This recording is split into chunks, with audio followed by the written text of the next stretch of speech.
اللهم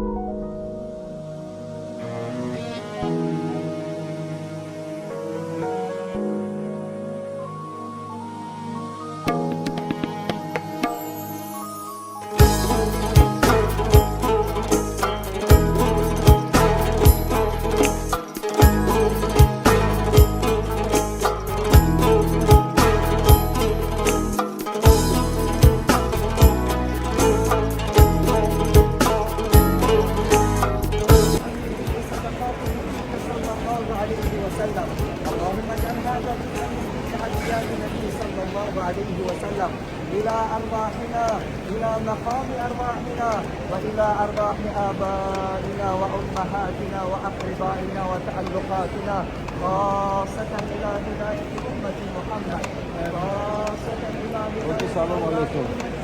توزيع وجهكم. ناصرين كلا. الحمد لله.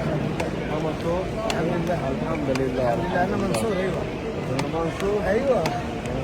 يمني. يمني. أيوه. يمنی بدای اکام. اکام ایام بدای خوش دار میکنه خودی در همین تواف یوردم از دوران. الحمدلله. خوش به حال خودی دو.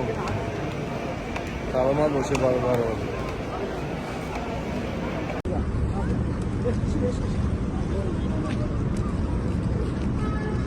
خانه حاجیو خوش بالتا این کفترها رو نگاه.